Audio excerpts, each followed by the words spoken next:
قالت یا ایہا الملأ افتونی فی امری۔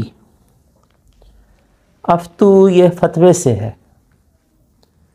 یہ فتوے سے مشتق ہے، اور فتویٰ کسی خاص جزئی کے اندر رائے طلب کرنے کو کہتے ہیں۔ ہمارے ہاں جو فتوی کی اصطلاح استعمال ہوتی ہے کہ مفتی صاحب سے فتویٰ پوچھا، تو بھی چونکہ کوئی خاص مسئلہ ہوتا ہے نا، تو اس خاص مسئلے کے بارے میں رائے اور حکم دریافت کیا جاتا ہے، تو گویا کہ وہ فتوے کا اصطلاحی معنی ہوتا ہے۔ اور یہ یہاں پہ فتوے کا جو ہے وہ لغوی معنی مراد ہے، یعنی کسی خاص مسئلے کے اندر رائے طلب کرنا۔ تو کہا کہ اے سرداروں اور اے دربار کے لوگوں،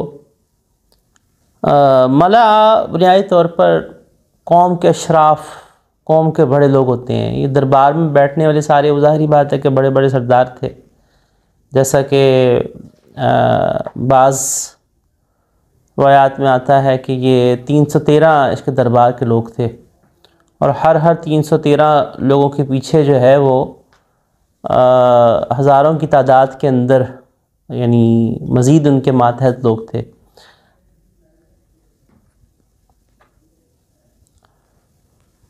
فی امری، امر یہاں مراد معاملے کے اندر ہے، اس معاملے کے اندر تمہاری کیا رائے ہے۔ قاطع قطع کرنے سے ہے، منقطع کاٹ دینا، اور قطع امر سے مراد، جب چونکہ اس کے بعد امر کا لفظ استعمال ہوا ہے تو اس کا مطلب یہ ہوتا ہے کسی معاملے کو حتمی طور پہ طے کرنا، یا کسی معاملے کے بارے میں حتمی فیصلہ کرنا۔ تشہدون، شہادت گواہی حاضر ہونے سے، موجود ہونے سے۔ اولو قوہ، قوت والے ہیں۔ اولو بأس، لڑائی والے، شدید لڑنے والے ہیں۔ فانظری، نظر دیکھنے سے۔ تامرین، تم امر حکم دینے سے اردو میں استعمال ہوتا ہے۔ ملوک بادشاہوں کو کہتے ہیں، اور ملک اس کی جمع واحد ہے۔ قریہ بستی ہے، افسدو فساد سے ہے۔ اعزہ عزت سے ہے، لفظ اذلہ ذلیل کا لفظ اردو میں استعمال ہوتا ہے۔ مرسلہ ارسال بھیجنے سے اردو میں لفظ استعمال ہوتا ہے ہمارے یہ۔ میں سے ان الفاظ کو بیان کر رہا ہوں جو ہمارے اردو میں استعمال ہوتے ہیں تاکہ ترجمے کو سمجھنا آسان ہو جائے۔ ہدیہ کا لفظ اردو میں استعمال کرتے ہیں، یہاں پہ ہدیہ ہی کے معنی میں ہے۔ ناظرہ، نظر دیکھنے سے ہے، اردو میں ہم کہتے ہیں کہ نظارہ بڑا دلچسپ تھا، تو یا ناظر دیکھنے والے کو کہتے ہیں۔ اسی طرح سے مال کا لفظ اردو میں استعمال ہوتا ہے، خیر بہتر کے معنی میں استعمال ہوتا ہے۔ تفرحون، فرح خوشی کے معنی میں اردو میں استعمال ہوتا ہے۔ قالت یا ایھا الملأ، تو ملکہ بلقیس نے کہا کہ اے سرداروں اور اے دربار کے لوگوں، افتونی فی امری، تم مجھے رائے دو، فی امری، میرے اس معاملے کے اندر، ما کنت قاطعۃ امرا حتی تشہدون، میں کسی بھی کام کے بارے میں کوئی حتمی فیصلہ نہیں کرتی ہوں یہاں تک کہ تم سب موجود ہو۔ قالوا، دربار کے لوگوں نے کہا، نحن اولو قوہ، ہم بڑی طاقت والے ہیں، اولو باس شدید، ہم تو بڑے جیدار، بڑے شدید لڑنے والے ہیں۔ والامر الیک، معاملہ آپ کے پاس ہے، جس طرح سے حتی فانظری ماذا تأمرین، آپ دیکھیے ماذا تأمرین، کیا آپ حکم دیتی ہیں، جو حکم دیں گے وہ ہم بجا لائیں گے، مراد یہ تھی۔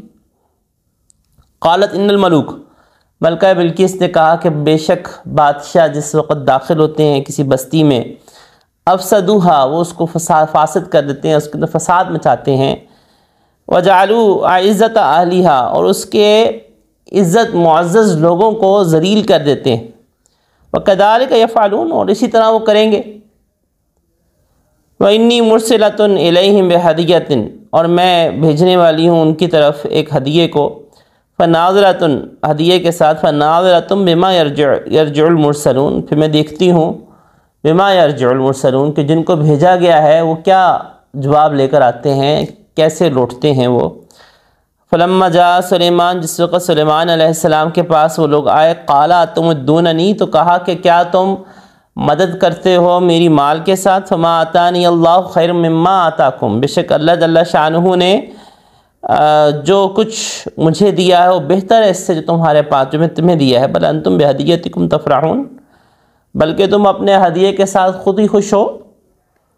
ارجع، تم واپس لوٹ جاؤ ان کی طرف، فلنأتینہم بجنود، ہم ضرور بے ضرور آئیں گے ان کے پاس ایسے لشکروں کے ساتھ، لا قبل لہم، طاقت نہیں ہوگی ان کے اندر کوئی مقابلہ کرنے کے لیے۔ ویسے قبل جو ہوتا ہے وہ پشت کو کہتے ہیں، پچھلے حصے کو لحاظ سے استعمال ہوتا ہے، لیکن جب لشکر کے لیے استعمال ہو تو مراد طاقت ہے کہ لشکر کا طاقت کرنے کا مقابلے نہیں، یعنی اس لشکر کا مقابلہ کرنے کی طاقت نہیں ہوگی۔ وَلَنُخْرِجَنَّهُم مِّنْهَا، اور ہم ضرور بے ضرور نکال دیں گے ان کو اس سے، یعنی اس علاقے سے، اذلۃً، ذلیل کر کے، وہم صاغرون، اس حال میں کہ وہ ہمارے ماتحت ہوں گے اور تابع ہوں گے۔ قالت یا ایھا الملأ، چونکہ پیچھے کل کے درس میں گزرا تھا، حضرت سلیمان علیہ السلام نے مکتوب لکھا اور مکتوب کے اندر لکھ کے حضرت سلیمان علیہ السلام نے ملکہ بلقیس کو دعوت اسلام دی، اور دعوت اسلام مختصر الفاظ میں دی اور کہا کہ فرما برداری کرتے ہوئے تم تابع ہو کے میرے پاس آ جاؤ اور اسلام کو قبول کر لو۔ جس وقت اب اگلا منظر یہ شروع ہو رہا ہے کہ جس وقت یہ خط ملکہ بلقیس کے پاس پہنچا ہے اور ملکہ بلقیس اپنے دربار کے لوگوں سے مشورہ کر رہی ہے اور کہا کہ اس معاملے کے اندر مجھے خاص رائے دو، ما کنت قاطعۃ امرا، یہ دربار کے لوگوں کو یقین دہانی کروائی اور ان کی ایک تعریف و توصیف بھی کی کہ میں تو کسی معاملے میں فیصلہ اس وقت تک نہیں کرتی ہوں حتمی جب تک کہ تم لوگ موجود نہ ہو، یعنی تمہاری موجودگی کے ساتھ میں حتمی فیصلہ کرتی ہوں۔ اور دربار کے لوگوں نے یہ بھی یقین دلایا کہ ہم بڑے طاقت والے ہیں، ہم بڑے شدید لڑنے والے ہیں، اور ساتھ میں اختیار بھی دیا کہ حتمی فیصلہ جو ہے وہ آپ نے کرنا ہے، جو آپ مناسب سمجھتی ہیں فیصلہ کر لیں۔ ملکہ بلقیس نے یہ جواب دیا کہ بادشاہ جس وقت کسی بستی میں داخل ہوتے ہیں تو وہ فساد مچا دیتے ہیں، تباہی لے کر آتے ہیں، جو وہاں کے معزز لوگ ہوتے ہیں ان کو ذلیل کر لیتے ہیں، قیدی بنا لیتے ہیں، قتل کر دیتے ہیں، اور یہاں پر بھی وہ یہی کریں گے۔ بظاہر کذالک یفعلون کے اندر ایک احتمال تو یہ ہے کہ یہ جملہ اللہ جل شانہ کی طرف سے ہے، اور جمہور مفسرین اسی کی طرف ہیں کہ نہیں، یہ بھی ملکہ بلقیس کا جملہ ہے، وَكَذَلِكَ يَفْعَلُونَ، کہ وہ بھی اسی طرح سے کریں گے۔ ملکہ بلقیس نے جس وقت یہ رائے دی تو رائے دینے کے بعد اس نے امتحان لینے کا سوچا۔ امتحان کا لینے، حضرت سلیمان علیہ السلام کا امتحان لینے کا یہ سوچا کہ میں ان کی طرف ہدایہ دے کر بھیجتی ہوں، اور نہ ہدایہ کے اندر اگر تو بادشاہ ہوئے جس طرح سے عام بادشاہ ہوتے ہیں تو وہ ہدیہ لے کے خاموش ہو جائیں گے، مجھے تنگ نہیں کریں گے، یا ان کو مزید مال چاہیے ہوگا تو مزید مال کا مطالبہ کر دیں گے، اور اگر واقعی وہ نبی ہوئے اور ان کو میرے اسلام ہی سے غرض ہوئی تو نبی سے لڑنا میرے بس کی بات نہیں ہے، اور نبی سے لڑنا تو پھر گویا کہ اللہ سے لڑنا ہے، تو پھر میں ان کی اتباع کر لوں گی۔ اب یہ جو امتحان لینے کی بات ہے اور اس کے لیے ہدیہ بھیجنے میں، اس میں بہت ساری ہدیہ میں کیا بھیجا گیا تھا، بہت ساری اسرائیلیات ہیں، بہت ساری اسرائیلیات ہیں، اور بعض میں سندن معتبر روایات بھی ہیں۔ اتنی بات ان تمام روایات سے جو ملخص ہوتی ہے وہ یہ ہے کہ اس نے سونے کی چند برتن اور چند اینٹیں جو ہیں وہ اور دیگر تحائف دے کر بھیجے تھے اپنے دربار کے لوگوں کے ساتھ اور اپنے لوگوں کے ساتھ کہ جا کے لو۔ حضرت سلیمان علیہ السلام کو اللہ جل شانہ نے وحی کے ذریعے سے اطلاع دے دی، چنانچہ حضرت سلیمان علیہ السلام نے تقریباً 30 میل کے فاصلے سے یہ حکم دیا جنات کو کہ جو ان کا دربار ہے اسے 30 میل کے فاصلے پہ سونے کا فرش بنا دو۔ سونے کا فرش بن گیا، اور پھر سونے کے اس فرش کے اوپر جانوروں کو کھڑا کرنے کا حکم دیا گیا۔ پھر 4000 سونے کی کرسیاں لگا دی گئی جو سونے کی بنی ہوئی تھی، ایک طرف علماء کو بٹھا دیا، ایک طرف، اسے میں نے عرض کیا کچھ اسرائیلیات بھی ہیں، میں ملخصاً بیان کر رہا ہوں۔ بہرحال اگرچہ اتنی روایات جو معتبر ہیں ان میں اتنی بات تو ثابت ہوتی ہے کہ ہدایہ دے کے بھیجے، جیسے قرآن کے نص میں بھی ذکر ہے کہ اس نے کہا کہ میں ہدیہ دے کے بھیجوں گی، اور وہ جو سونا اور چاندی دے کے بھیجا وہ تھوڑا تھا، ظاہری بات ہے. اور ادھر اللہ جل شانہ نے سلیمان علیہ السلام کے تو تابع ہوائیں کی ہوئی تھی، جنات کی ہوئے تھے، اور ان کے پاس سونے اور چاندی کے جو ذخائر تھے، جیسا کہ سورہ صاد کے اندر بھی ذکر آتا ہے. تو جس وقت یہ قاصدین لوگ آئے اپنے سونے کے چند برتنوں کو لے کر اور سونے کی چند اینٹوں کو لے کر، اور دیکھا انہوں نے کہ یہاں پہ تو سونے کے فرش پہ جانور کھڑے ہو کے پخانہ کر رہے ہیں، تو ان کو شرم آئی کہ ہم کیا ہدیہ لے کر آ رہے ہیں. تو شرمندگی میں ادھر ہی چھوڑ دیا کہ ہم تو چند اینٹیں لے کر اترا رہے ہیں کہ ہم نے بڑا سونا پیش کر رہے ہیں، یہاں تو سونے کا فرش بنا ہوا ہے. اور جب آگے دیکھے تو دیکھا کہ 4000 سونے کی کرسیاں لگی پڑی ہیں، ایک طرف علماء بیٹھے ہوئے ہیں، ایک طرف دوسرے لوگ بیٹھے ہوئے ہیں. تو اور مرعوب ہو گئے. پھر دیکھا کہ جنات بھی کھڑے ہوئے ہیں ہاتھ باندھ کے، انسانی شکلوں کے اندر یا دیگر اشکالات شکلوں میں. جنات بھی جو ہیں وہ کھڑے ہوئے ہیں ان کے آگے تابع ہو کر. تو بہت زیادہ مرعوب ہو گئے. جب بہت زیادہ مرعوب ہو گئے تو حضرت سلیمان علیہ السلام نے جس وقت ان کے ہدایہ کو دیکھا تو کہا کہ تم من دوننی بمال، کہ تم مجھے مال لے کر آئے ہو، جبکہ مجھے اللہ نے اس سے بہت زیادہ مال دیا ہوا ہے، اور مجھے اس کے مال کے بدلے میں اس سے بہتر چیز دی ہوئی ہے، اور وہ ہے اللہ کا دین. کہ جو مال تم لے کر آئے ہو اس سے بہت بہتر چیز ایمان، اسلام اور دین میرے پاس ہے. اور جہاں تک تعلق ہے تمہارے ہدیہ ہے کہ بل انتم بہدیتکم تفرحون، تم اپنے ہدیہ کے ساتھ خود ہی خوش ہو. اب یہاں پہ یہ جو ہدایات تھے یہ غیر مسلم کی جانب سے تھے. ملکہ بلقیس کو تو اسلام نہیں لے کر آئی تھی.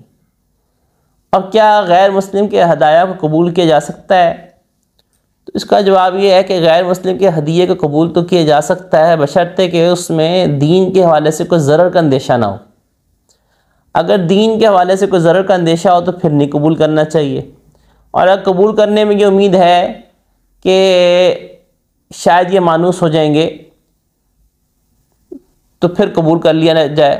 جیسے آپ علیہ الصلاۃ تسلیمات کے حوالے سے مختلف قسم کے روایات ملتی ہیں کہ آپ علیہ الصلاۃ تسلیمات کو بارے میں بعض روایات میں تذکرہ آتا ہے کہ ایک عیسائی نے آپ علیہ السلام کو ہدیہ پیش کیا، آپ علیہ السلام نے قبول کرنے سے انکار فرمایا اور کہا کہ ہم مشرکین کے ہدیے کو میں نہیں قبول کرتا. ایک اور روایت میں بھی اسی طرح سے عدم قبول کا تذکرہ آتا ہے. اور حضرت ابو سفیان جس وقت ابھی مسلمان نہیں ہوئے تھے، حالت شرک کے اندر انہوں نے آپ علیہ تسلیمات کو ہدیہ پیش کیا، وہ قبول فرما لیا.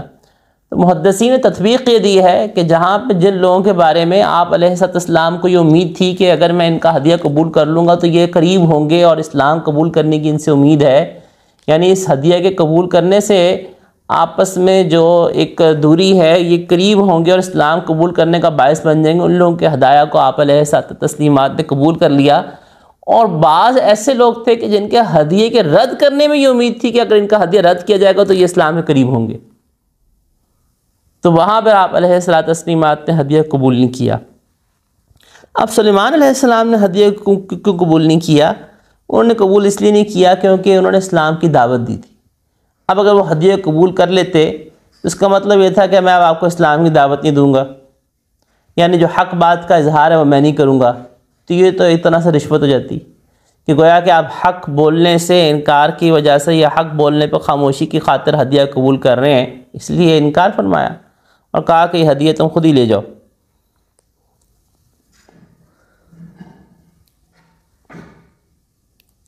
ارجع الیہم، تم واپس لوٹ جاؤ اور ہم ضرور بے ضرور اب لشکروں کو لے کر آئیں گے.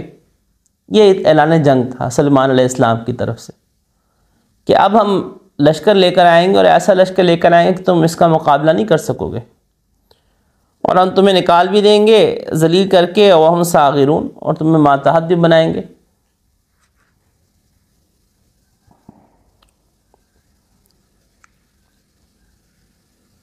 یہ ان آیات کی مختصر تفسیر تھی. ان آیات میں نکات کی طرف دیکھیے کہ ان میں کیا کیا نکات ہیں. سب سے پہلے نقطہ اور پہلو وہ یہ ہے کہ قالت یا ایھا الملأ، افتونی فی امری، پہلا نقطہ اور پہلو وہ یہ ہے کہ کسی بھی حاکم کو، کسی بھی بڑے کو جس کے ماتحت لوگ ہوں، اس کو یہ چاہیے کہ وہ اپنے ماتحت لوگوں سے مشورہ کرے۔ یہاں پہ مشورے کی ایک اہمیت کو واضح نظر آ رہی ہے کہ ملکہ بلقیس نے اپنے دربار کے لوگوں سے مشورہ لیا، اور ساتھ ہی ساتھ میں یہ مشورہ لینا، جیسا کہ آپ علیہ الصلوۃ تسلیمات کو بھی اللہ جل شانہ نے یہ حکم دیا کہ شاورہم فی الامر، کہ مشاورت کیجئے۔ یہی وجہ ہے کہ اسلام کی بنیاد جو ہے وہ شورائیت کے اوپر ہے۔ اسلام کا جو نظام سیاست ہے اس کی بنیاد شورائیت کے اوپر ہے، مشاورت کے اوپر۔ تو پہلی بات تو ان آیات میں نکلی کہ مشورہ کرنا جو ہے وہ ایک مسنون طریقہ ہے آپ علیہ الصلوۃ تسلیمات کا، اور یہ پہلے سے چلا آ رہا ہے، جیسا کہ ملکہ بلقیس نے ابھی حالت کفر کے اندر ہے اور اس نے مشورہ لیا ہے۔ اگلا نقطہ اور پہلو اس میں کیا ہے کہ یا ایھا الملأ افتونی فی امری، مشورہ کرنا سنت ہے، مگر ہر ایک سے مشورہ کرنا سنت نہیں ہے۔ مشورہ کرنا سنت ہے بلکہ مشورہ کرنا اہل سے سنت ہے۔ آپ علیہ الصلوۃ تسلیمات کی عادت مبارکہ یہی تھی کہ آپ علیہ الصلوۃ تسلیمات مشورہ فرمایا کرتے تھے، مگر سارے جمیع صحابہ سے مشورہ نہیں کیا کرتے تھے، بلکہ آپ علیہ الصلوۃ تسلیمات صحابہ کرام رضوان اللہ علیہم اجمعین میں سے جو چیدہ صحابہ ہوتے تھے ان سے رائے لے لیا کرتے تھے، اور بعض اوقات صرف ایک یا دو سے ہی رائے لے لیا کرتے تھے۔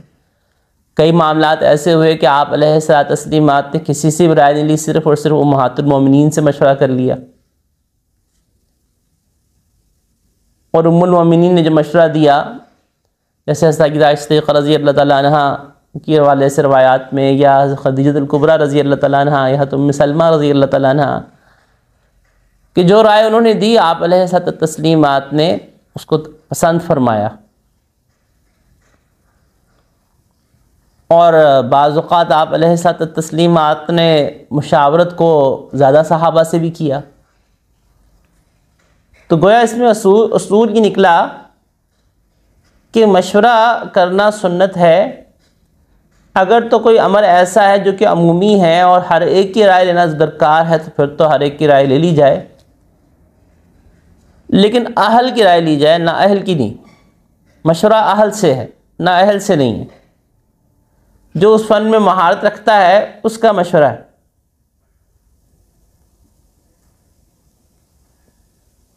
بعض ساتھی جو ہیں وہ اس مشورے کی سنت کو صحیح طرح سمجھتے نہیں ہیں۔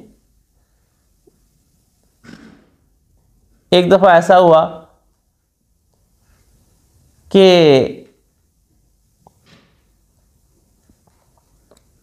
کچھ ساتھی اسی طرح نئے نئے دین میں لگے تھے،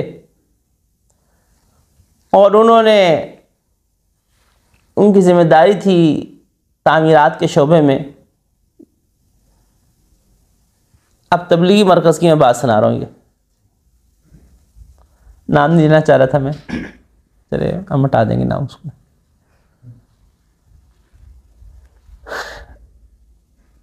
تو مشورہ کیا تعمیر کا۔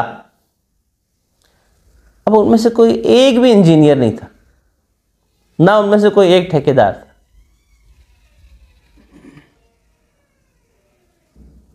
اب تعمیر کا مشورہ کیا اور مشورہ کر کے تعمیر کر لی۔ اب جب بعد میں جو ماہر فن آئے انہوں نے کہا کہ یہ تو تعمیر کی غلطی ہوئی ہے، یہ تو بہت بڑی غلطی کر دی ہے، اس کے اندر ساری تعمیر گرانی پڑ گئی، تبدیل کرنی۔ کچھ دیر بعد دوبارہ مشورہ ہو گیا۔ تو مشورہ جو ہوتا ہے نا وہ اہل کا ہوتا ہے، نہ اہل کا مشورہ نہیں ہوتا۔ نہ اہل سے نہیں رائے لی جائے گی، جس کی وہ فیلڈ ہے ان سے رائے لیں، جو اس فن کے جاننے والے ہیں ان سے رائے لیں۔ اور جو استشارہ ہے یعنی مشورہ لینا، اس کا درجہ استخارے سے اوپر ہے۔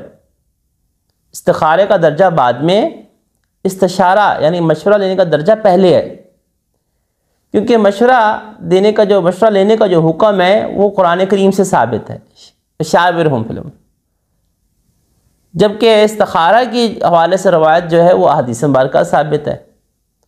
تو اس لیے استشارہ یعنی مشورہ لینے کا درجہ جو ہے وہ بڑا ہوا ہے استخارے سے. استخارہ بھی کرنا چاہیے، اس سے پہلے مشورہ کرنا چاہیے، اور مشورہ اہل سے کرنا چاہیے. ہر ایک رائے دینے کا اہل نہیں ہوتا. یہاں پہ بھی ملکہ بلقیس نے سرداروں سے مشورہ کیا ہے جو قوم کے اہل حل و عقد کہلاتے ہیں. فقہی اصطلاح میں سے اہل حل و عقد کہتے ہیں. کسی بھی قوم کے اہل حل و عقد وہ لوگ ہوتے ہیں کہ جن کو دیکھ کے قوم چلتی ہے. قوم کے بڑے، وہ دانشور بھی ہو سکتے ہیں، علماء بھی ہو سکتے ہیں، وہ سردار بھی ہو سکتے ہیں، جن کی رائے جو ہوتی ہے وہ عوام الناس سے بڑی اہمیت کی حامل ہوتی ہے اور لوگ ان کو فالو کرتے ہیں، ان کی رائے کو دیکھ کے چلتے ہیں. وہ اہل حل و عقد کہلاتے ہیں. تو ہم یہ کہہ سکتے ہیں کہ فقہی اصطلاح میں یہ ایک طرح سے اہل حل و عقد کی بمنزلہ تھے کہ جن سے مشورہ کیا گیا. اگلا نقطہ اور پہلو کیا ہے کہ ما کنت قاطعۃ امرا حتی تشہدون.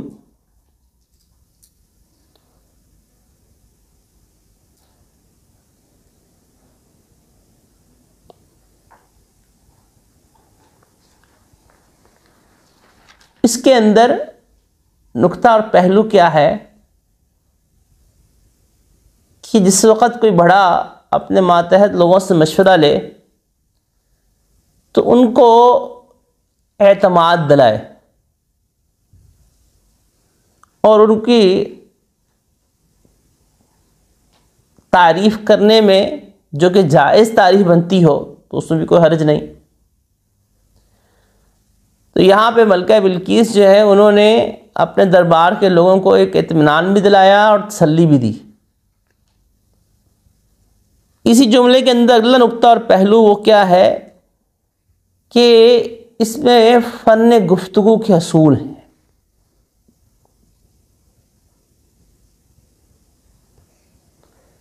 کہ ما کنت قاطعۃ امرا حتی تشہدون،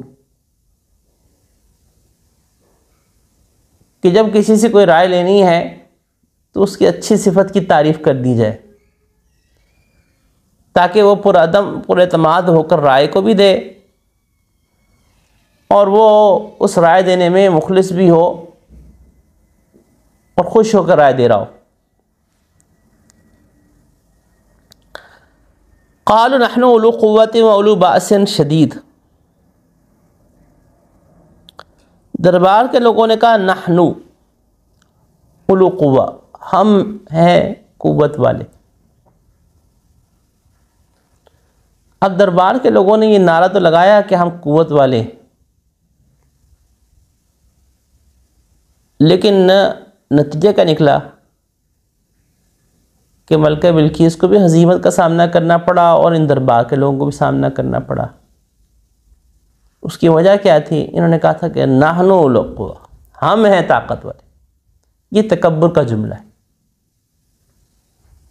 ہر وہ شخص جس نے اپنی طاقت کے اوپر ناز کیا، ہم ایسے ہیں، ہم ویسے ہیں، ہم یہ کر دیں گے، ہم وہ کر دیں گے، ہمیشہ آپ دیکھیے گا کہ وہاں پہ پٹائی ہوتی ہے. پھر جب ہم پہ بات آ جاتی ہے اور میں پہ بات آ جاتی ہے نا، میں ایسا کر دوں گا، ہم ایسا کر دیں گے، تو پھر وہاں پہ اللہ جل شانہ کی مدد اور نصرت اٹھ جاتی ہوتی ہے. ایک تو ویسے یہ مشرکین تھے، اور دوسرا تکبر. تو تکبر اللہ کو، جو بھی اللہ کے سامنے تکبر کرتا ہے، چاہے مسلمان ہے چاہے وہ کافر ہے، اللہ تکبر کو توڑتے ہیں. کیونکہ کبریاء ردائی، بڑائی جو ہے وہ اللہ کی چادر ہے.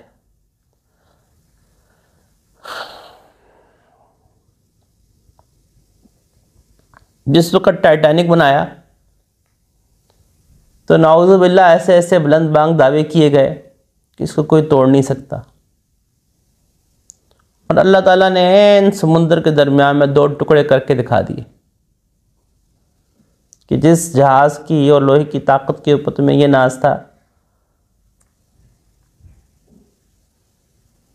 کیونکہ ٹائٹینک یہ وہ لوہے کا ایسا جہاز تھا جس میں سب سے زیادہ اس زمانے کے لحاظ سے، یعنی پچھلی ساری تاریخوں کے لحاظ سب سے زیادہ لوہا استعمال کیا گیا تھا.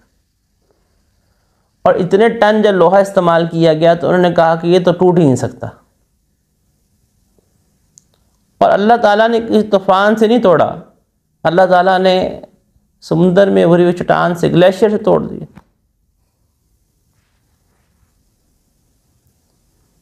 جب اللہ جل شانہ سمندر کو بکھرنے کا حکم دیتے ہیں نا، تو یوں تنکوں کی طرح ٹنوں بستی جہاز دائیں بائیں ہو رہا ہوتا ہے۔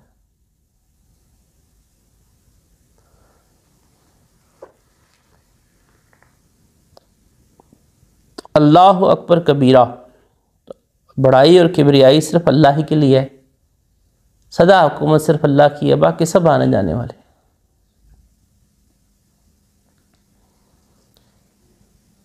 انہوں نے کہا اولو باس شدید، ہم طاقت والے بھی ہیں اور ہم بہت شدید لڑنے والے بھی ہیں۔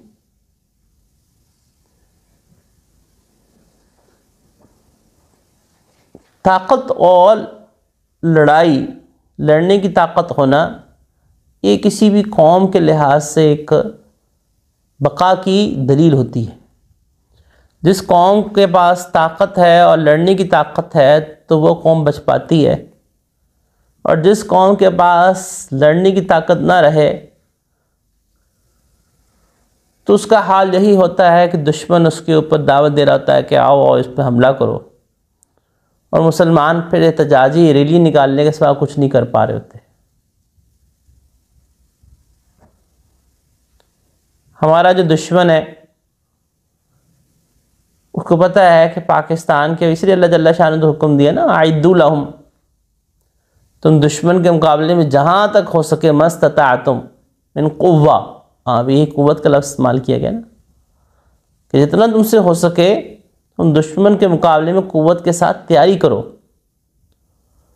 تو اگر آج پاکستان سے یہ قوت نکال لی جائے، پاکستان کی ایٹمی طاقت، تو ہمارا جو دشمن بیٹھے ہوئے ہیں وہ تو منٹ لگائیں حملہ کرنے پہ۔ تو کسی قوم کی جو بقا ہوتی ہے وہ اسلحے سے، طاقت سے ہوتی ہے۔ پہلے زمانے میں بھی تھا اور آج کے زمانے میں بھی، ورنہ دشمن جو ہے وہ بم مار رہا ہوتا ہے، اور مسلمان صرف خالی اپیلیں کر رہے ہوتے ہیں اور احتجاج کر رہے ہوتے ہیں۔ پھر ہمارے آج کے مسلمان حکمرانوں کو اور مسلمان قوموں کو یہ سمجھنا ضروری ہے، عربوں نے اس حقیقت کو نہیں سمجھا۔ اگر سمجھ رہے ہوتے تو وہ اپنے ان پیسوں کو جو انہوں نے بلند و بالا عمارتیں بنانے میں اور اس کا مقابلہ کرنے میں لگایا، اس کی 1/3 رقم بھی اگر اپنے پاس اسلحے میں اور ٹیکنالوجی کے اوپر لگا دیتے تو آج دنیا کا نقشہ بہت تبدیل ہوتا۔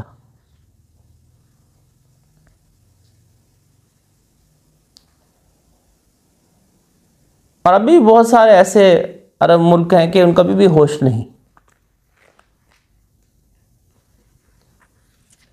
امن کا جو نعرہ دیا نا دنیا کے اندر، یہ فری میسنز کا پورا ایجنڈا تھا کہ ہم نے دنیا میں امن قائم کرنے کے نام پہ اقوام متحدہ کو کھڑا کرنا ہے،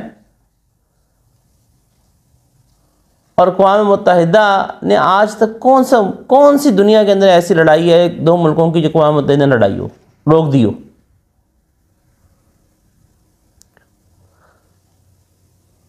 اقوام متحدہ ایک انتہائی فیل ترین ادارہ ہے، جس کو بنایا اس لیے گیا ہے کہ مسلمانوں کے اوپر ظلم کو تحفظ دے، ظالم کو تحفظ دے، اور مسلمان کو جو ہے نا وہ لولی پاپ دے، قراردادوں کی لولی پاپ۔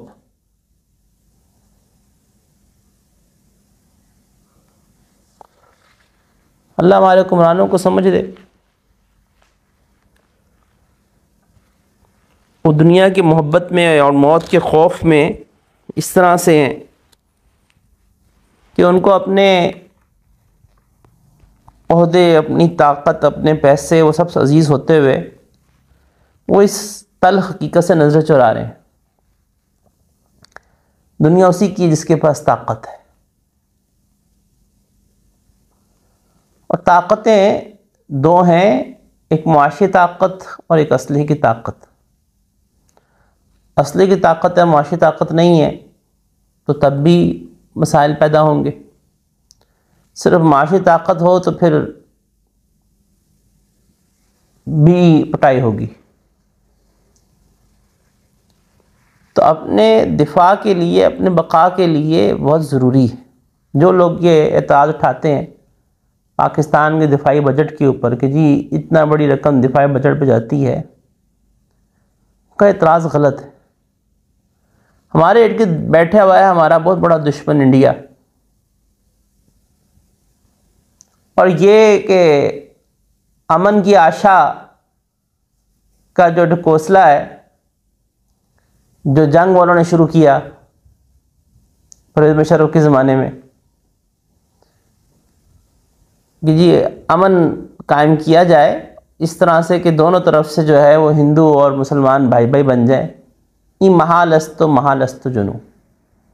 ہندو اور مسلمانوں نے بھائی بھائی بن کے رہنا ہوتا تو پاکستان بنانے کی ضرورت ہی نہیں تھی۔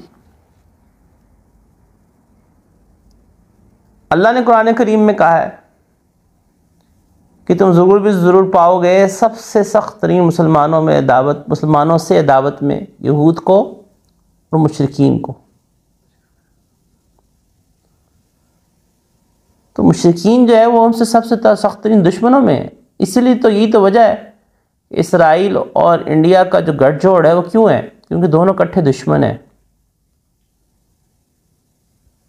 دونوں کو مسلمانوں سے شدید عداوت ہے۔ ہندو جو ہے وہ بغل میں چھری اور منہ میں رام رام، یہ اس کا حساب ہے۔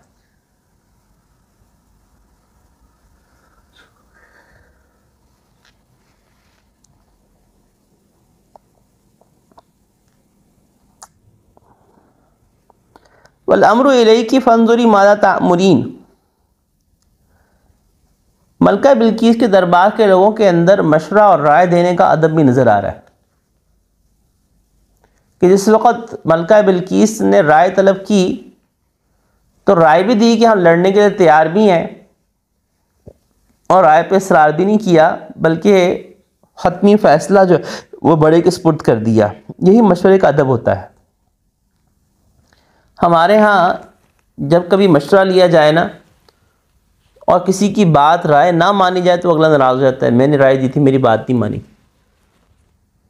تو مشورے کے آداب میں سے یہ ادب ہے کہ اپنے رائے پہ اصرار نہ ہو۔ آپ نے اپنی رائے دے دی، اگر اس میں بہتری اور خیر ہوگی تو اللہ تعالیٰ امیر کے دل میں ڈال دے گا، اور اگر اس میں بہتری اور خیر نہیں ہے تو جو فیصلہ ہوا ہے تو اس پہ پھر راضی رہنا چاہیے۔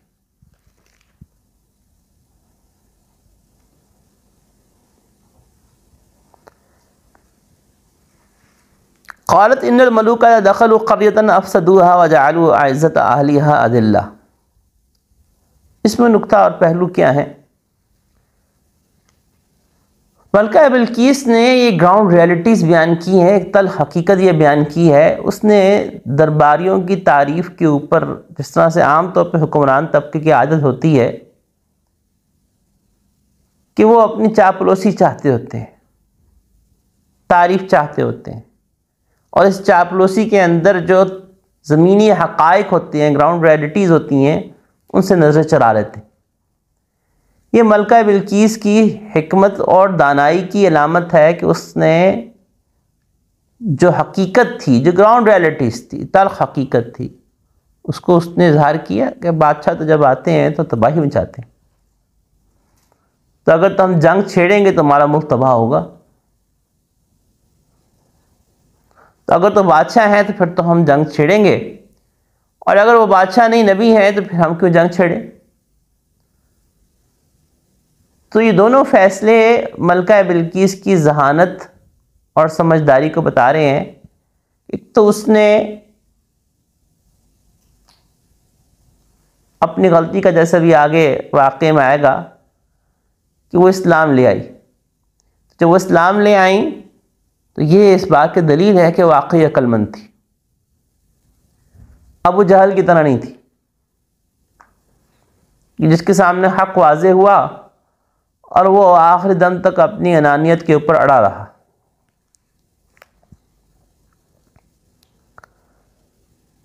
اسی آیت کے اندر تفسیر عرض کر دوں کہ تفسیر اس آیت کی یہ نہیں بنتی، یہ ایک علمی نکتہ کہہ سکتے ہیں یا فوائد کہہ سکتے ہیں کہ جو بعض مشائخ صوفیاء نے لکھا ہے۔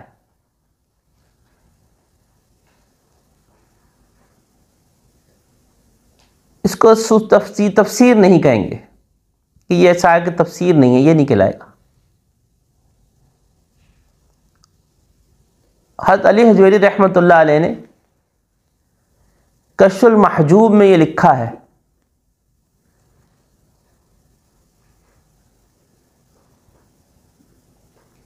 اور ان سے حضرت تھانوی رحمۃ اللہ نے نقل کیا ہے۔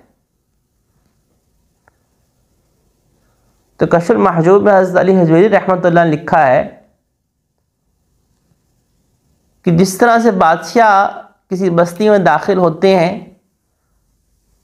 تو تہو بالا کر دیتے ہیں، اور جو اس کے معزز لوگ ہوتے ہیں ان کو ذلیل کر دیتے ہیں، تو اسی طرح سے جب سالک کے دل میں اللہ کا نام داخل ہوتا ہے تو اللہ کا نام جو ہے وہ تمام ناموں کا سردار ہے، اس کو کوئی مثل نہیں۔ جس وقت یہ نام قلب میں داخل ہوتا ہے، قلب کی بستی میں، تو قلب کی بستی میں جن کو انسان پہلے عزت والا اور محبوب سمجھتا ہے، یہ اللہ کا نام ان دنیاوی بتوں کو ذلیل کر کے باہر نکال دیتا ہے۔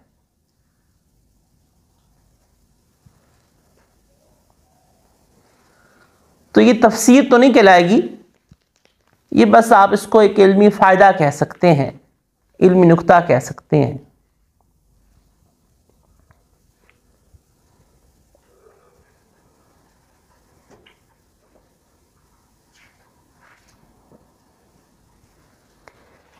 وَإِنِّي مُرْسِلَةٌ إِلَيْهِمْ بِهَدِيَّةٍ فَنَاظِرَةٌ بِمَا يَرْجِعُ الْمُرْسَلُونَ۔ ہدیہ کا جو بھیجنا ہے، اس میں نقطہ اور پہلو کیا ہے کہ ہدیہ کا بھیجنا یہ محبت بڑھانے کا باعث ہے، جیسے حدیث مبارکہ فرمایا گیا تحادوا تحابوا۔ تو ہدیہ گفٹ ہے، تحفہ ہے۔ انبیاء کرام علیہ السلام کا یہ شعار رہا ہے کہ انبیاء کرام علیہ السلام ہدیے کو تو قبول فرماتے رہے ہیں لیکن وہ صدقات کو نہیں لیتے۔ جیسے آپ علیہ الصلوۃ والتسلیمات ہدیے قبول فرما لیا کرتے تھے مگر صدقے کو یعنی زکوٰۃ کو نہیں قبول فرماتے تھے۔ صدقے سے مراد صدقات واجبہ۔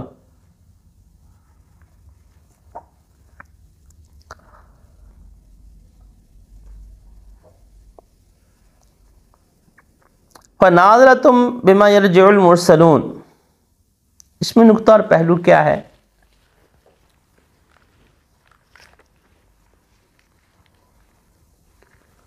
کہ کسی کا امتحان لینا اس بات کی پہچان کرنے کے لیے کہ یہ حق ہے یا نہیں ہے، یہ ایک مستحسن امر ہے۔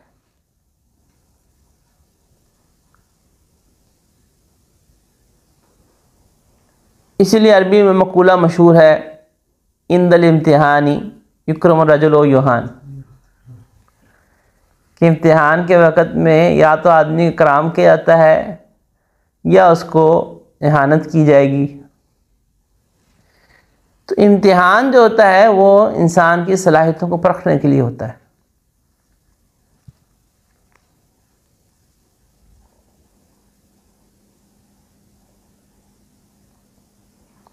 فلما جاء سلیمان قال تمدوننی بمال فما آتانی اللہ خیرا مما آتاکم۔ جس وقت سلیمان علیہ السلام کے پاس یہ تحفے و تحائف آئے تو کہا کہ کیا تم مال کے ساتھ میری مدد کرنا چاہتے ہو؟ تو اس میں پہلا نقطہ تو یہ ہے کہ جو شخص حق بات کرنے والا ہو، حق بات تو کہنے والا ہو، دین کی بات کہنے والا ہو، اس کے لیے جائز نہیں ہے کہ وہ اس مقام پہ کوئی ہدیے کو قبول کر لے جبکہ اس میں یہ اندیشہ ہو کہ دینے والے کا مقصد اس حق بات سے چپ کرانا ہے۔ چنانچہ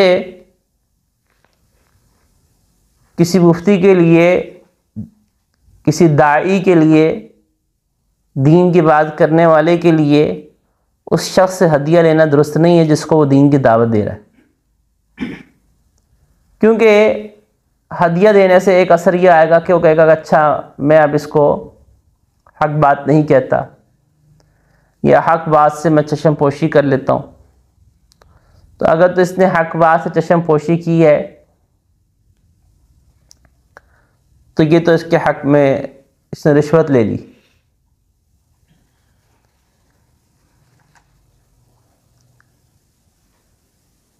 اتمدوننی بمال،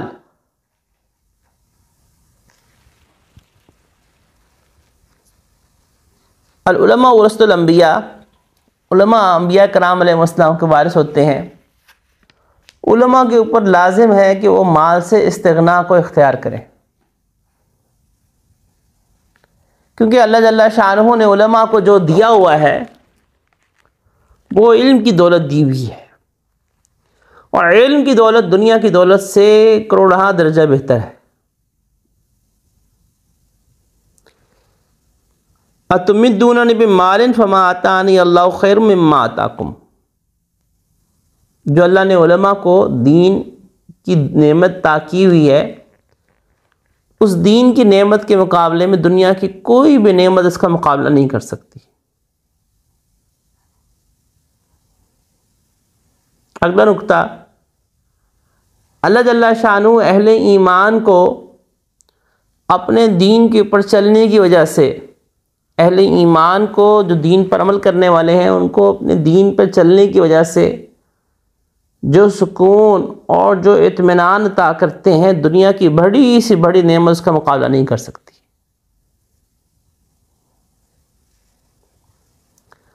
خواجہ ابو الحسن حقانی رحمۃ اللہ علیہ کا غالباً یہ مقولہ ہے کہ وہ فرمایا کرتے تھے،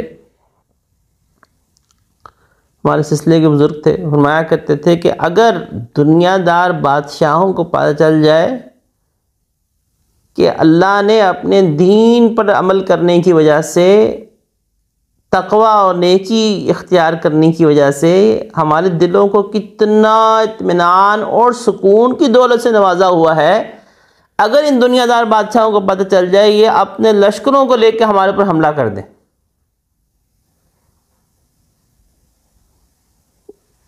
تو اللہ تعالیٰ اپنے دین پر عمل کرنے کی وجہ سے جو سکون عطا فرماتے ہیں اور گناہوں سے بچنے کے اوپر جو اللہ تعالیٰ دل کے اندر نور اور سکون پیدا کرتے ہیں، اس کا مقابلہ بڑی سے بڑی دولت نہیں کر سکتی۔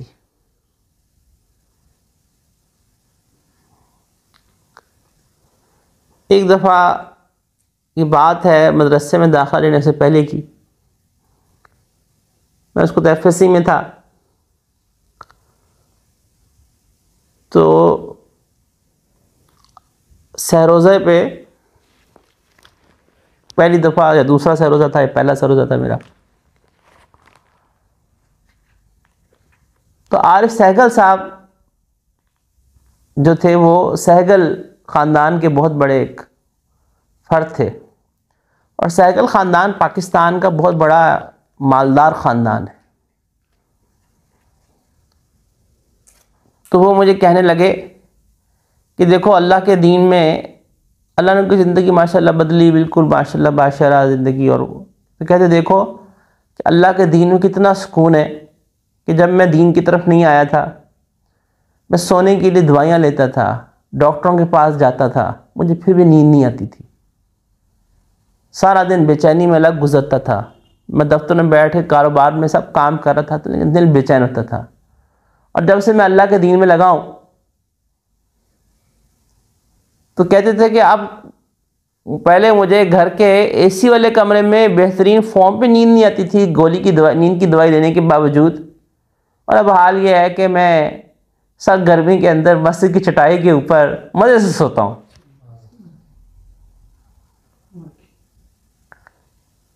اب آپ نیند کا پوچھو یہ طلباء سے. طلباء کو نا سونے کا بہانہ چاہیے ہوتا ہے.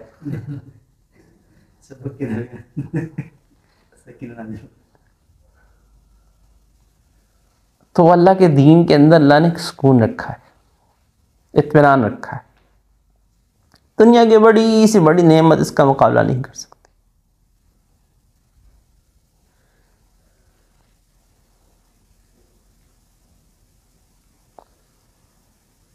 جہاں پہ دین پر عمل ہوگا وہاں سکون ہوگا، اور جہاں پہ دین پر عمل نہیں ہوگا وہاں بے سکونی ہوگی. وہاں پہ پھر اضطرار پن ہوگا، وہاں پہ ڈپریشن بھی ہوگا جہاں پہ دین پر عمل نہیں ہوگا. تو جس شخص کی زندگی میں دین میں عمل نہیں ہے، گناہ ہے، تو گناہ بے چین کریں گے، یہ پکی بات ہے. اور جب گناہوں کو چھوڑ کے اللہ کے دین کو اختیار کرے گا، تقوی کو اختیار کرے گا، تو یہ بہتر ہے اس سے خیر مما آتاکم.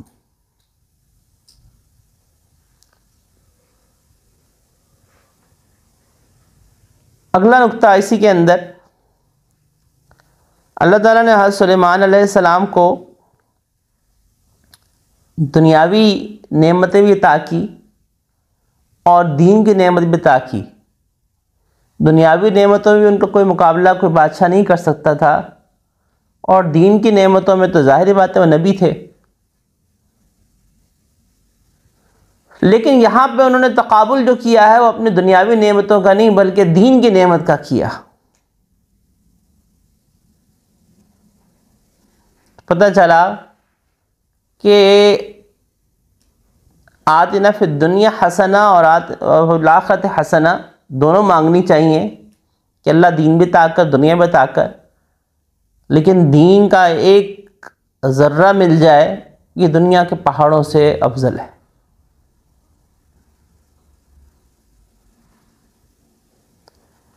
اسی لیے کسی کو اللہ جل شانہ قرآن کریم کا حافظ بنائے اور وہ اپنے اس قرآن کی نعمت کو نظر انداز کرتے ہوئے کسی کی دنیاوی وجاہت سے متاثر ہو جائے کہ اچھا اس کے پاس فلاں عہدہ ہے، فلاں مال ہے، اور اس سے اس کی نگاہ اس کی طرف چلی جائے تو اس نے اس قرآن کی بے ادبی کر دی جو اس کے سینے میں رکھا تھا. کیونکہ قرآن جو ہے وہ دنیا کی ساری نعمتوں سے افضل ہے.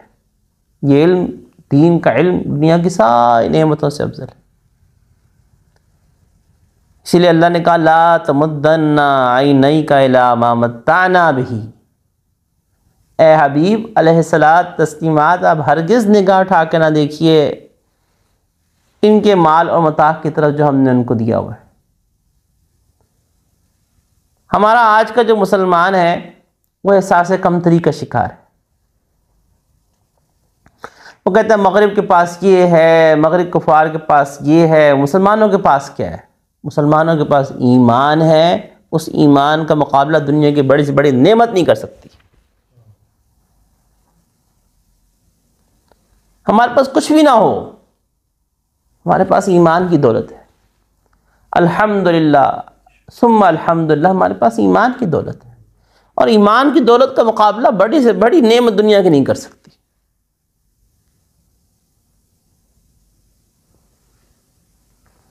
تو اپنے ایمان کے اوپر فخر ہونا چاہیے، اپنے اوپر نہیں فخر، اپنے اوپر سے نگاہ ہٹانی ہے کہ میں تو، اور اپنی اس نعمت جو کہ ایمان کی اس پہ فخر ہونا چاہیے. تو ان دونوں کو جمع کیسے کریں؟ جمع ایسے کریں گے کہ اللہ میں تو کچھ بھی نہیں ہوں، میں تو گناہوں میں لتڑا ہوا انسان ہوں، لیکن اللہ جو آپ نے یہ نعمت عطا کی ہے اس سے میری جو نسبت ہے یہ نسبت بہت عالی ہے.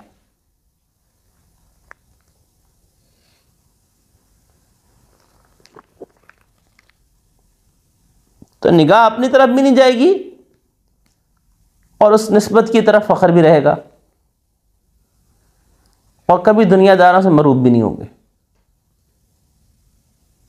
دنیا کے مال سے مروب نہیں ہونا. اللہ نے جو دین کی نعمت دی ہے وہ سب سے بڑی ہے.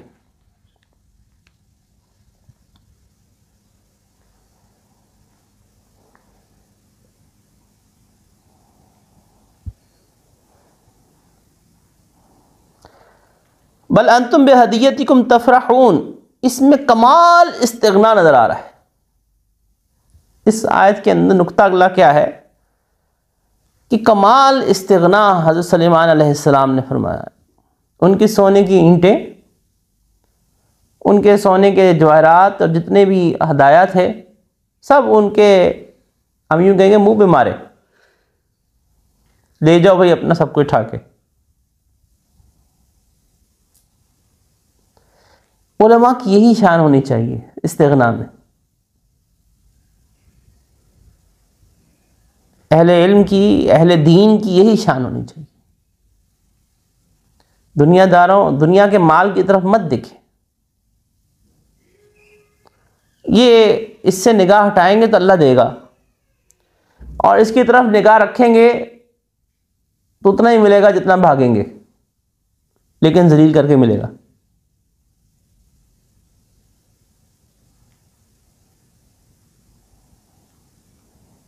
حضرت تھانوی رحمۃ اللہ علیہ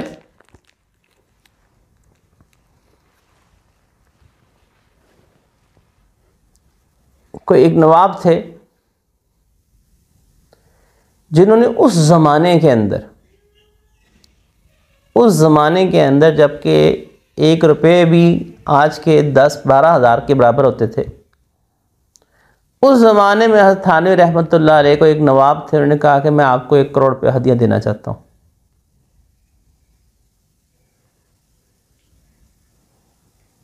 تو آج کو تو اربوں بنے گا. حضرت تھانوی رحمۃ اللہ علیہ نے محسوس کیا کہ اس کے ہدیہ دینے کے اندر تکبر ہے، اور اس کے ہدیہ دینے کے اندر اپنی بڑائی کا اظہار ہے. انکار فرما دیا، کہا کہ مجھے آپ کا ہدیہ نہیں قبول. تو اس کو چونکہ ناز تھا، تھانوی رحمۃ اللہ علیہ سے ہی سمجھ گئے. تو کہنے لگا کہ آپ کو کوئی ایسا نواب نہیں ملے گا جس نے آپ کو 1 کروڑ دیا ہے ہدیہ. تو تھانوی رحمۃ اللہ نے کہا آپ کو بھی کوئی ایسا عالم نہیں ملے گا جو 1 کروڑ روپے آپ کے منہ پہ مار رہا ہے.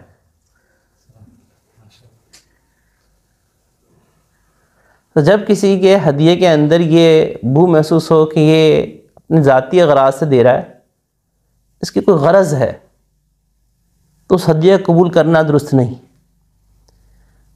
وہ غرض کوئی بھی ہو سکتی ہے نا، کوئی طیب نفس سے نہیں دے رہا، محض رسوم و رواج کی وجہ سے ہدیہ دے رہا ہے، وہ بھی ہدیہ قبول کرنا درست نہیں. جہاں پہ دین کی مداہنت کا مسئلہ آ رہا ہے تو میں نے عرض کیا کہ وہ بھی نہیں ہدیہ قبول کرنا درست.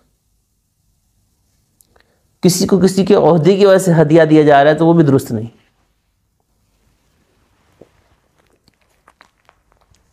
آپ علیہ الصلوۃ والتسلیمات نے زکوٰۃ وصول کرنے کے لیے ایک شخص کو بھیجا. تو جب ان کو بھیجا تو ان کو کچھ ہدایہ ملے. تو جب وہ واپس آئے تو انہوں نے کہا کہ یہ تو زکوٰۃ کا مال ہے اور یہ ہدایہ ہے. تو آپ علیہ السلام نے کہا کہ یہ ہدایہ بھی مفہوم روایت کا کہ اس کو بیت المال میں جمع کراؤ. تو کہا کہ یہ تو مجھے دیے. تو آپ علیہ السلام نے فرمایا کہ اگر یہ اپنے گھر میں بیٹھتے تو کوئی ان کو دیتا، مفہوم روایت کا. یعنی اگر یہ عہدہ نہ ہوتا تو کیا یہ ہدیے ملتے؟ تو نہیں ملتے. ہدیہ ملے اس عہدے کی وجہ سے. تو جو ہر وہ ہدیہ جو کسی عہدے کی وجہ سے ملے گا، اگر آپ اس عہدے پہ نہ ہو تو آپ کو وہ ہدیہ نہیں ملے گا، وہ ہدیہ جائز نہیں. کسی بھی عہدے کی وجہ سے ہدیہ مل رہا ہے وہ درست نہیں ہے، چاہے وہ مدرسے کا معتمم کیوں نہ ہو.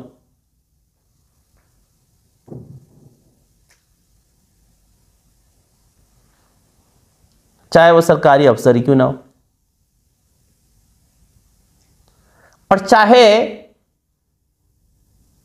وہ کوئی کمیشن کی شکل ہی کیوں نہ ہو جو ڈاکٹر صاحب کو دی جا رہی ہے. رشوت کی شکلیں نئی نئی بن گئی ہیں.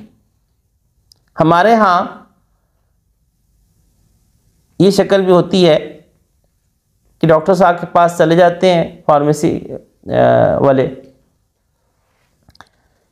لیبارٹری والے کہ جی آپ نے یہ دوائی لکھ کے دینی ہے، تو جتنے مریضوں کو آپ یہ دوائی لکھ کے دیں گے اس میں آپ کو اتنا کمیشن دیں گے. یہ رشوت کی نئی شکل ہے. وہ کیسے؟ دیکھیں، جب مریض ڈاکٹر کے پاس آ رہا ہے تو ڈاکٹر کی ذمہ داری یہ ہے، اور ڈاکٹر مریض ڈاکٹر کو فیس دے رہا ہے. مثلاً آپ ڈاکٹر ہیں، آپ کے پاس یہ مناشر صاحب آئے ہیں دکھانے کے لیے، آپ نے ان سے فیس لی ہے، 3000 روپے آپ کی فیس ہے، آپ نے فیس لے لی. جب آپ فیس لیں تو آپ کی ذمہ داری بنتی ہے کہ آپ امانت داری کے ساتھ، دیانت داری کے ساتھ اس مریض کے لیے جو دوائی مناسب سمجھتے ہیں تجویز کریں. اب جب آپ ایک فارماسیوٹیکل کمپنی کے ساتھ آپ نے یہ بات طے کر لی کہ بھی میں نے آپ کی ہی دوائی لکھنی ہے، تو جس چیز کا تو آپ نے پہلے عوض فیس کی شکل میں لے لیا ہے، تو دیانت داری کا تقاضا تو یہ تھا کہ جو بھی دوائی مناسب ہے وہ لکھیں، اور آپ اس سے عدول کر کے وہ دوائی لکھ رہے ہیں جس سے آپ نے طے کی ہوئی. تو یہ درست نہیں. اور اگر بالفرض جو دوائی اس فارماسیوٹیکل کمپنی کے ساتھ آپ کا ایگریمنٹ ہوا ہے، تو پھر اگلا سوال یہ ہے کہ کیا وہ دوائی اس مریض کو واقعی، پہلا سوال تو یہ کہ اس کو چاہیے. اب ڈاکٹر کیا کرتے ہیں، چاہیے نہیں بھی ہوتی تو چونکہ ان کا کمیشن طے ہوتا ہے تو لکھ دیتے ہیں.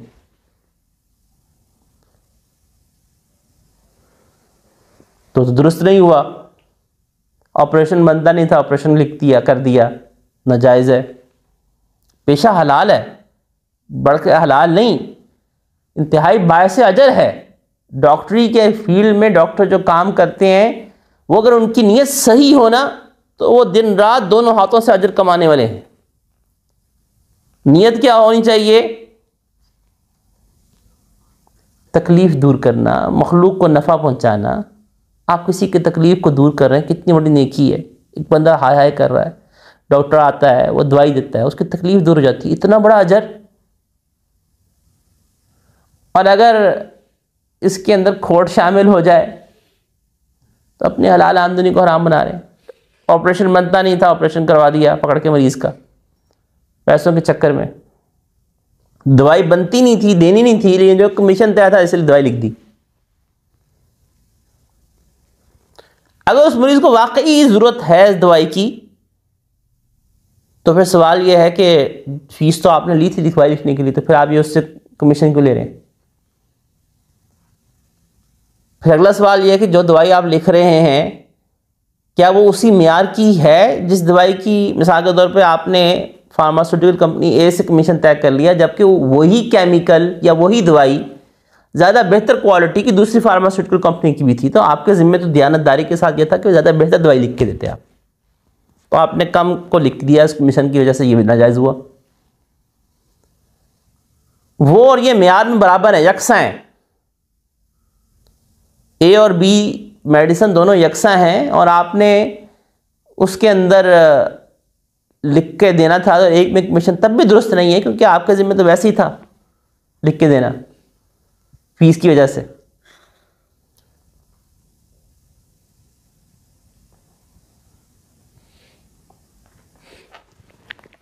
یہی معاملہ ٹیسٹ کا بھی ہے.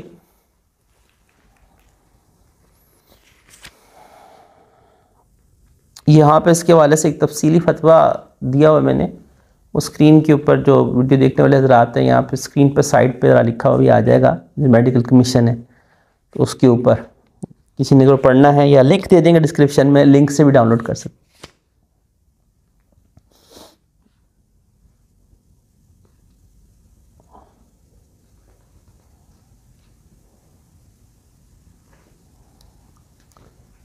ارجع الیہم فلنأتینہم بجنود لا قبل لہم بہا ولنخرجنہم منہا اذلۃ وہم صاغرون. اس میں نکتہ اور پہلو کیا ہے کہ دشمن کو ڈرانا یہ عین جنگی حکمت عملی ہے. دشمن کے سامنے اگلا نکتہ کیا ہے کہ دشمن کو ڈرانا عین جنگی حکمت عملی ہے. دشمن کے سامنے اپنے قوت کا اظہار کرنا یہ بھی عین جنگی حکمت عملی ہے۔ حضرت سلیمان علیہ السلام نے اپنے قوت کا بھی اظہار کیا اور اپنے طاقت کا بھی اظہار کیا دشمن کے سامنے۔ اسی طرح دشمن کو ڈرانا یہ بھی جنگ کا حصہ ہے۔